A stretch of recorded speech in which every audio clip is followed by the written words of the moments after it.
Good morning, all the students of class ninth. Now we will start our next lecture. Last class we were discussing about what? The topic subject is chemistry. The topic is what? The topic was drawbacks of Rutherford model of an atom. Drawbacks of Rutherford's model of an atom. Now today I will tell you कि next what? कि Bohr's model of an atom. Bohr's model of an atom. Bohr as a scientist what? उन्होंने एक model दिया मतलब atoms के बारे में मतलब कि अरेंजमेंट ऑफ व्हाट थ्री सब एटॉमिक पार्टिकल्स की अरेंजमेंट के बेसिस पे उन्होंने कुछ अपना कॉन्सेप्ट दिया जिसको हम लोग जानते हैं कि Bohr's model of an atom इन्होंने क्या कहा अब इसको देखते थे वासन कि this model was proposed by Niels Bohr in 1913 कि ये जो बोर्स मॉडल है दैट मीन्स व्हाट कि बोर्स मॉडल इनको किसने दिया था proposed by Niels Bohr in 1913 में तो कि main postulates of Bohr's model of an atom मतलब कि उन्होंने क्या क्या स्टेटमेंट दिया वाट कि रिगार्डिंग टू द वाट या फिर अबाउट द वाट कि सब एटॉमिक पार्टिकल्स या फिर अरेंजमेंट ऑफ सब atomic particles in an atom मतलब किसी भी एटम्स में जो फंडामेंटल पार्टिकल्स है सब एटॉमिक पार्टिकल्स वाट इलेक्ट्रॉन न्यूट्रॉन और प्रोटॉन उसके अरेंजमेंट को लेकर के उन्होंने या फिर न्यूक्लियस को लेकर के उन्होंने क्या स्टेटमेंट दिया उसको हम लोग देखते हैं।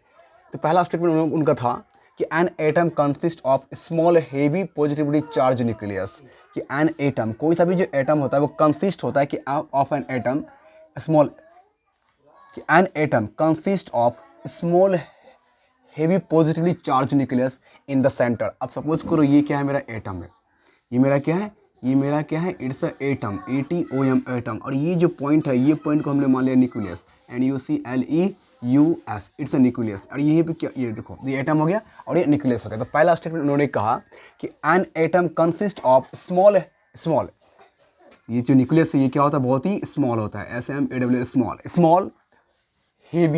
Small heavy positively charged nucleus in the center and the electrons revolve around in the circular path called orbit and electron अब मान के चलो ये एटम हो गया अब इसकी चारों ओर जो ये जो ऑर्बिट है ये जो सर्कुलर पाथ है it's a circular path CIRCULAR circular path और इसमें क्या करता है इलेक्ट्रॉन रिवॉल्व करता है इसमें क्या करता है इलेक्ट्रॉन क्या करता है रिवॉल्व करता है इसमें क्या करता है इलेक्ट्रॉन रिवॉल्व करता है। फिर से रीड करते हैं स्टेटमेंट को कि an atom consist of an small heavy positively charge nucleus in the centre. Okay centre में क्या होता है एक heavy small positively charge particles होता है और इलेक्ट्रॉन्स क्या करता है कि the electrons revolve around it in the circular path called orbit और ये जो सर्कुलर पाथ है जिस सर्कुलर पाथ पे इलेक्ट्रॉन क्या कर रहा है मूव कर रही है जिस सर्कुलर पाथ पे इलेक्ट्रॉन मूव कर रही है मान के चलो ये पॉजिटिवली चार्ज पार्टिकल हो गया ये हो गया nucleus NUCLE it's a nucleus. अब ये जो है ये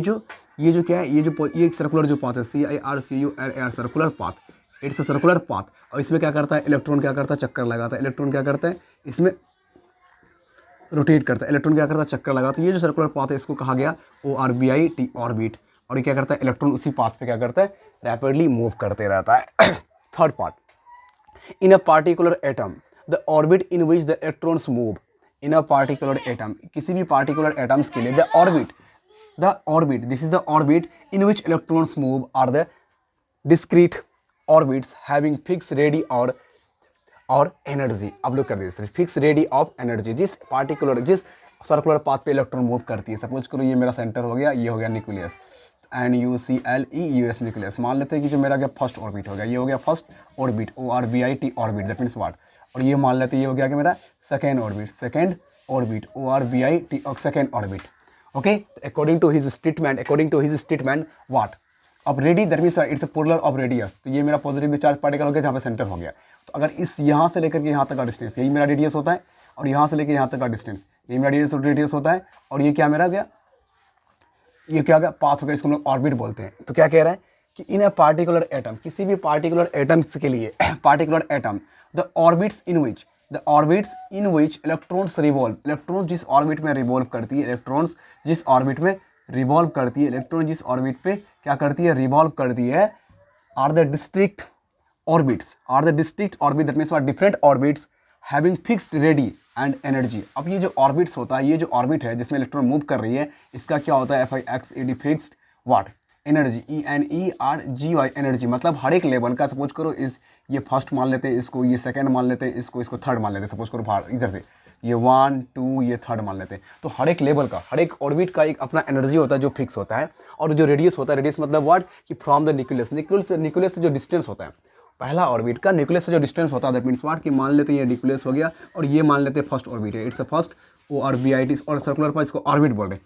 तो यहाँ तक का डिस्टेंस जो होता है, ये जो डिस्टेंस है मतलब व्हाट, ये जो डिस्टेंस है मतलब इसको डी मान लेते हैं या फिर रेडी मान लेते हैं,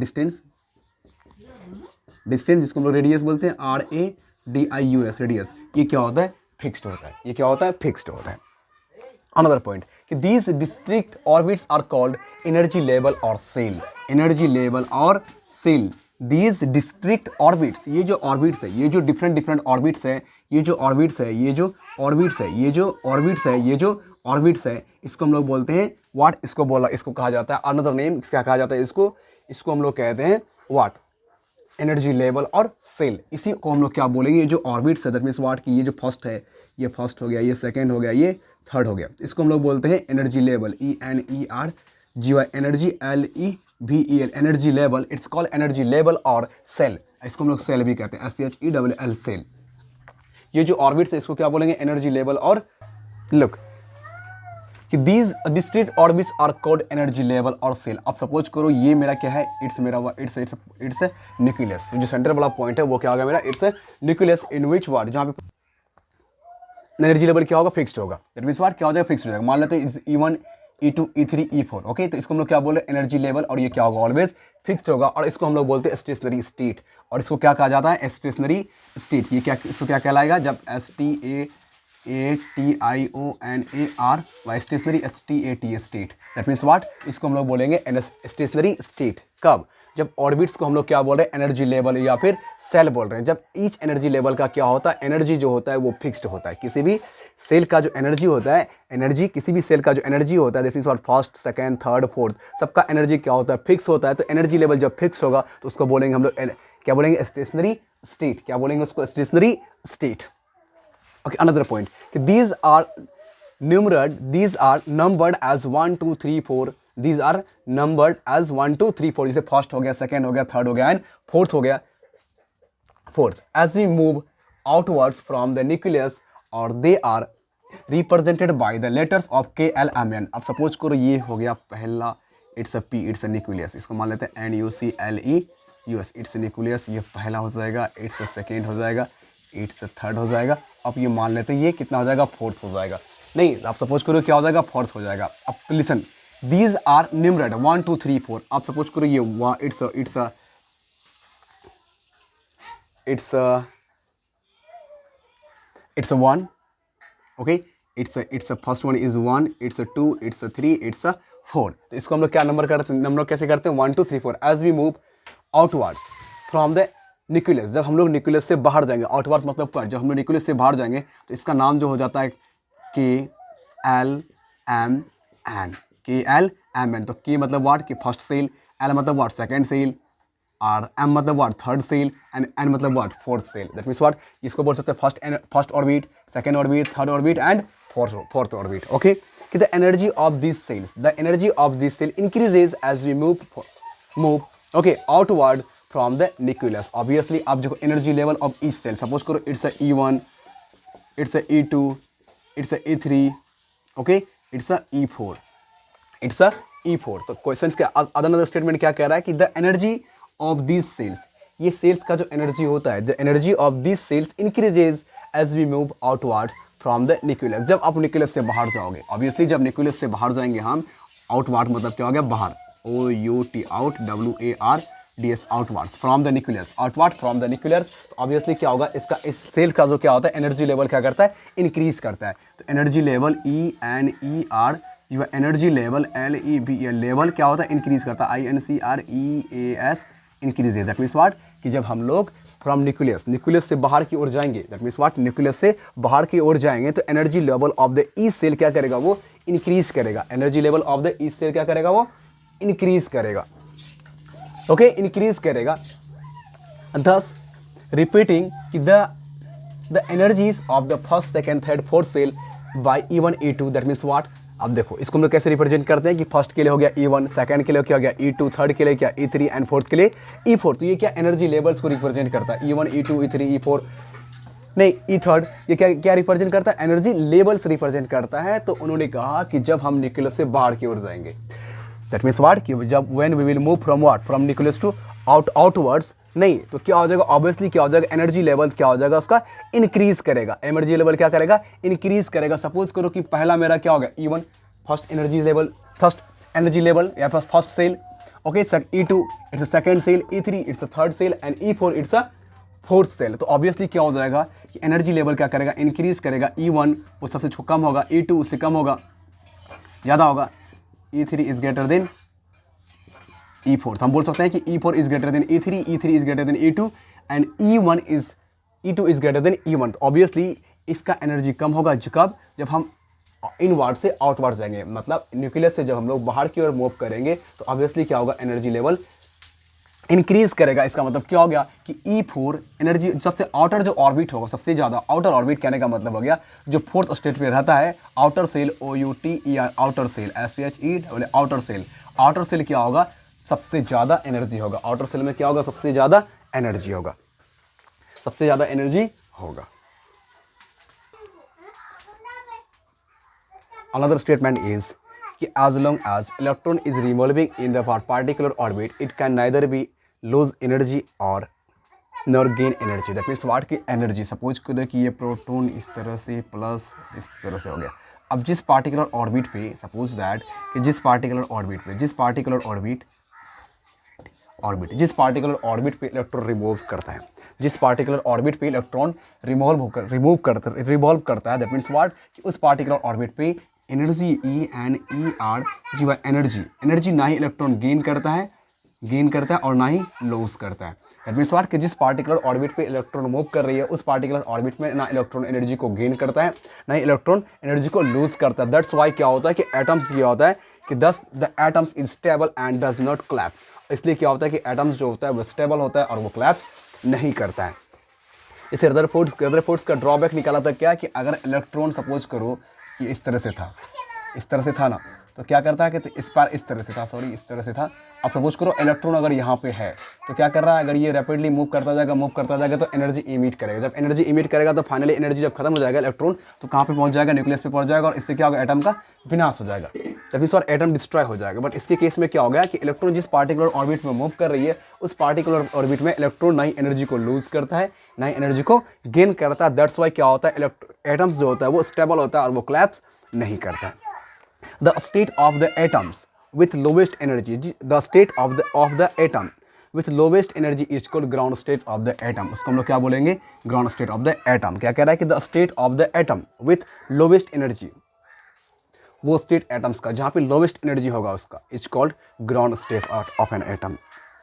Another point is कि an electron jumps from inner cell to outer cell by the absorbing energy, whereas energy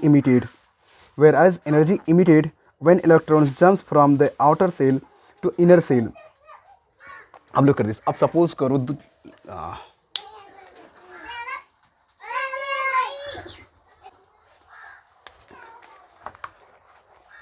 another point कि an electron jumps from inner cell to outer cell by absorbing energy। that means what कि another point is जब electron suppose करो कि it's a nucleus, मान लेते हैं it's what inner orbit, INNER inner orbit and it's outer orbit, ORBIT orbit, inner orbit to outer orbit. क्यों, as long as an electron jumps from inner orbit to outer shell, inner shell to outer shell, inner shell या फिर SHELL shell, okay, SHELL shell, inner shell to outer shell absorb energy, whereas energy is emitted when electron jumps from outer cell to inner cell। जब electrons, okay, आप suppose करो ये मेरा हो गया। अब अनदर फिगर देखो, मान लेते हैं ये इट्स वाट ये हो जाएगा। अब सपोज करो यहाँ पे हो जाएगा, यहाँ से क्या था, इलेक्ट्रॉन यहाँ पे सपोज करो इस फर्स्ट ऑर्बिट पे था, E1 पे था, नहीं यहाँ पे E1 पे था, ये माइनस था, E1 पे था। अब ये क्या कर रहा है, अगर इस ऑर्बिट पे E2 पे जाएगा, इस कहाँ जाएगा, E2 पे जाएगा। यहाँ पे अगर E2 पे जाता है इलेक्ट्रॉन क्या कह रहा है कि अगर इनर ऑर्बिट, तो मान लेते हैं कि E1 is the INNER, inner is the inner shell, SHELL shell. Let कर लेते हैं सपोज कि E1 जो है इनर सेल है एंड E2 जो है आउटर सेल है, outer shell, SHELL shell, outer shell. तो ऑब्वियसली क्या करेगा, जब इलेक्ट्रॉन्स इनर सेल से आउटर सेल में जंप करेगा तो एनर्जी क्या करेगा यहाँ पे ABSORBE, ये क्या करेगा, एब्जॉर्ब करेगा। इट किस में क्या करेगा, एनर्जी एब्जॉर्ब होगा, ENERGY, energy ABSORBED, absorb, energy क्या करेगा यहाँ पे, एब्जॉर्ब करेगा। जब इलेक्ट्रॉन्स आउटर ऑर्बिट से नहीं, कहाँ पे जा रहा है, ये E1 से E2 पे जा रहा है, तो यहाँ पे क्या होगा कि ये आउटर सेल, जब इलेक्ट्रॉन इनर सेल से आउटर सेल में जंप करेगा तो ऑब्वियसली क्या करेगा, एनर्जी को एब्जॉर्ब करेगा। और जब वो आउटर सेल से, अब it's a outer shell, it's a outer shell, outer SHELL, outer cell,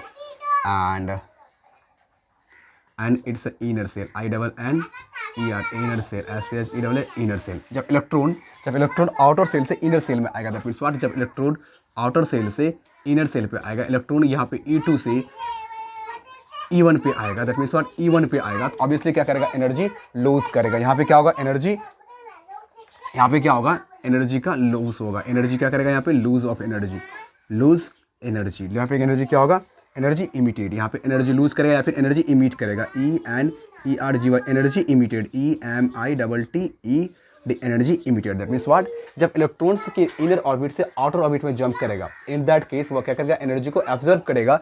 जब इलेक्ट्रॉन आउटर ऑर्बिट से इनर ऑर्बिट में जंप करेगा, इन दैट केस एनर्जी क्या करेगा, वो अब इमिट करेगा या फिर एनर्जी लूज करेगा। The amount of energy emitted और absorb by the difference of energies is the two levels is concern is, that means what, अब देखो टू लेवल्स के बीच में, दैट मीन्स व्हाट कि यहाँ पे E1 से E2 में जाने में वो जितना एनर्जी एब्जॉर्ब किया, उसको हम लोग कैसे करेंगे, तो उसको कैसे कैलकुलेट करेंगे, दैट मीन्स व्हाट, अब सपोज करो कि इलेक्ट्रॉन्स को E1 सेल से, दैट मीन्स व्हाट कि E1 से E2 में जाने के लिए जितना एनर्जी एब्जॉर्ब किया, उस एनर्जी को कैसे कैलकुलेट करेंगे, मतलब व्हाट, तो चेंज इन एनर्जी हम लोग रिप्रेजेंट करते हैं उसको डेली। सपोज दैट कि del E what is change of energy, that means what कि इनर E1 से E2 में जाने में, तो ऑब्वियसली क्या हो जाएगा, E2 माइनस E1 करेंगे तो यहाँ से एनर्जी निकल जाएगा मेरा व्हाट, जिसको हम लोग बराबर होता है hν के बराबर होता है। That is the mathematical formula.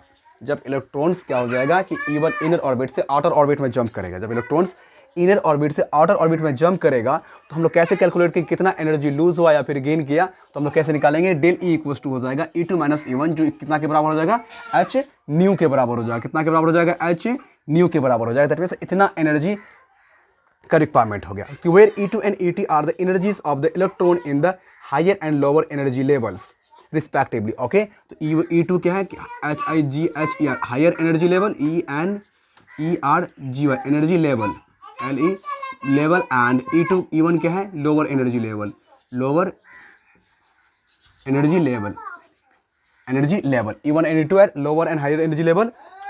Del E is the difference in energies of the two levels. अब del E क्या है, डिफरेंस, ये क्या है, DIFFRENC, डिफरेंस। ये डिफरेंस है किसका, एनर्जीज का, किसका, टू लेवल्स के बीच का डिफरेंस। टू लेवल के बीच में कितना एनर्जी का डिफरेंस हुआ, उस चीज को बताएगा डेल E। एंड H जो है, H क्या है मेरा, वो प्लैंक कांस्टेंट है। H को हम लोग क्या बोलते हैं, इसको हम लोग H को बोलते हैं Planck, PLANK, Planck's constant, CONSTANT, Planck constant, and nu constant, and nu is the frequency of radiation.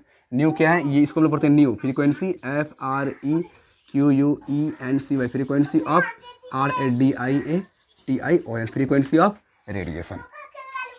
तो finally see all the discussion about what, about the Bohr's model of an atom, Bohr's model of an atom. तो question पूछेगा, write the postulates of Bohr models of atom. आपसे question पूछा जाएगा, write the postulates of Bohr models of an atom.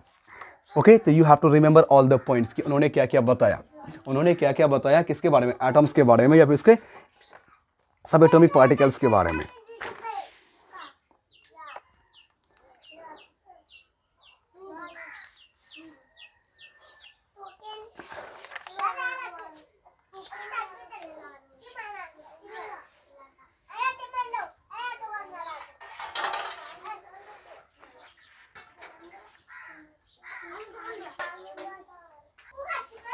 Now our next topic is that ki atomic number and mass number. Atomic number and mass number. Okay. First of all, we will discuss atomic number. What is atomic number of an element? What is atomic number of an element? Okay. So in 1913, Moseley is a scientist. Moseley is a scientist यानी कि chemist बोल सकते हो. Chemist introduce an atomic parameter called atomic number. तो सबसे पहले 1913 में Mosley ने इस कॉन्सेप्ट को दिया. किसको? इस कॉन्सेप्ट को इंट्रोड्यूस किया. क्या? एटॉमिक पैरामीटर जिसको हम लोग बोल रहे हैं एटॉमिक नंबर. कि एटॉमिक नंबर और proton number of an element is equal to the number of protons present in the nucleus of an atom of that element. Atomic number क्या होता है? एटॉमिक नंबर बोलेंगे फिर नंबर ऑफ प्रोटॉन्स. तो atomic number equals to what? Number of protons मतलब what? Number of protons NuCleus nucleus. मतलब तो atomic number क्या कहा? Atomic number equals to what? कि number of protons at the centre. कि एटॉमिक नंबर और proton number of an element is equal to the number of what? Protons present in the nucleus of an element of an atom that element. मतलब what? कि atomic number equals to what? कि number of protons. तो as we know that कि number of protons is present at the what? Nucleus of the atom. Next, कि it is the number of protons that distinguish the atoms of different elements. तो क्या होता है कि number of protons, ये जो number of protons है वो क्या करता है? डिसाइड, वो number of protons distinct मतलब बांटता है, अलग करता है किसको? अलग अलग एलिमेंट्स को. ओके. सपोज दैट कि जैसे an atom with one proton as hydrogen. जैसे एक एटम है जिसका एक वन प्रोटॉन, इसमें हाइड्रोजन, प्रोटॉन में कितना हो जाएगा? हाइड्रोजन में कितना प्रोटॉन होगा? एक प्रोटॉन होगा. क्योंकि उसका एटॉमिक मास कितना है? 1 है. तो अभी हम लोग पढ़ा कि atomic number equals to what? कि number of protons which is present of nucleus of that atom. तो हम बोल सकते हैं जैसे कार्बन. जैसे कार्बन क्या हो जाएगा? कार्बन एटॉमिक नंबर कार्बन का कितना होता है? 6 होता है एटॉमिक नंबर. तो एटॉमिक नंबर कितना? 6 हो जाएगा. That means what? कि नंबर ऑफ प्रोटॉन्स है PROTONS प्रोटॉन्स है. नंबर ऑफ प्रोटॉन्स है वो कितना हो जाएगा? 6 हो जाएगा. कि atomic number of an element is generally denoted by Z. तो ऑब्वियसली कैपिटल Z. तो capital Z is denoted by, okay. तो atomic number is denoted by capital Z. You have to mention it. Atomic number is denoted by capital Z. कि the number of protons is an atom is equal to, as we know that कि number of protons जितना P होगा उतना क्या होगा? P equals to E होगा. किसी भी एटम्स में ATOMS एटम्स, किसी भी एटम्स में क्या होता है कि number of P equals to number of E होगा. वाई? इसलिए होगा क्योंकि हम लोग क्या जानते हैं कि कोई सा भी एटम्स जो होता है कि एटम्स क्या होता है? इलेक्ट्रिकली क्या होता है? न्यूट्रल होता है. उसमें कोई नेगेटिव चार्ज पॉजिटिव चार्ज नहीं होता. Why? Because the number of proton is equal to number of electron which is present in an atom. तो हम बोल सकते हैं कि atomic number of an element equals to क्या हो जाएगा? Number of protons which is present what? Present in nucleus. हम बोल सकते हैं व्हाट? कि atomic number of an element, किसी भी एलिमेंट्स का जो एटॉमिक नंबर होगा वो क्या हो जाएगा? कि number of protons which is present in nucleus is equal to what? कि number of electrons in the extra nuclear part. Number of electrons in the extra nuclear part कहने का मतलब हो गया ये इट्स अ न्यूक्लियस. एंड ये जो extra nuclear part है जिसको हम लोग ऑर्बिट्स या सेल या एनर्जी लेवल बोल रहे हैं, इसको हम लोग ऑर्बिट, सेल या फिर एनर्जी लेवल जिसको मेंशन कर रहे हैं, ये एक्स्ट्रा न्यूक्लियर पार्ट. तो number of protons equals to number of electrons. Okay. कि atomic number is always a whole number. Atomic number जब भी होगा क्या होगा? एक होल नंबर होगा. मतलब वो कभी भी फ्रैक्शन में नहीं होगा. ओके. तो Bohr's model, atomic model and what? Atomic number. There are two topics I have discussed. नहीं, right now, okay. So you have to remember all the points. That is very important. And most of the questions, okay, of your NCERT book, okay. You just try to write down the answer. कि write an electronic configuration of whole chromin is, okay.